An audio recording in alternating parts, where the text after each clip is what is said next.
Գավառի Ֆրունզե Դովլաթյանի անվան մշակույթի տան հիմնանորոգումն ավարտվել է 31 միլիոն 516 հազար դրամ արժողությամբ սուբվենցիոն ծրագրով շինարարությունը սկսվել էր 2020 թվականին, հիմնանորոգվել էր մշակույթի տան մի հատվածը, 2021-ին պետությունն ու համայնքը համատեղ իրականացրին մյուս հատվածի կապիտալ վերանորոգումը, որն արժեցավ 110 միլիոն դրամ։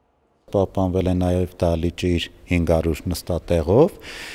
և արդյունքում մենք ունենք գեր ժամանակակից լուսավորությամբ ձայնով հագեցած մշակույթի տուն, որտեղ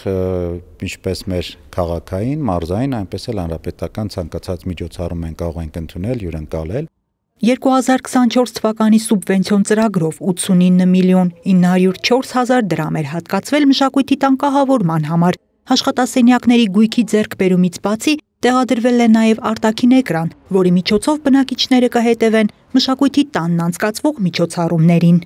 Շատ դեպքերում առաջանում է այս կամ այն գույքի անհրաժեշտությունը, կարիքը մենք փորձում ենք տարեկան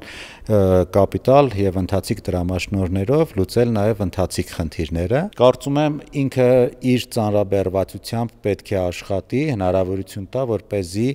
մեր և համայնքում, և քաղաքում ակտիվանա մշակութային կյանքը։ Համայնքի խոշորացումից հետո արդեն երկրորդ մշակույթի տունն ենք բացել բնակավայրերում և յուրաքանչյուր մշակույթի տուն նաև ապահովում է որոշակի մշակութային ծառայություններ, այդ թվում կրթական։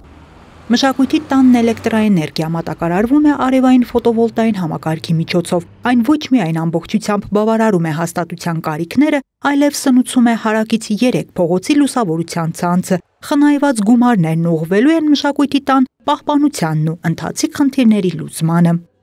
Անահիտ Կարյան, Սարգիս Ալավերդյան, Քյավառ հեռուստաընկերություն, Եղամա օր։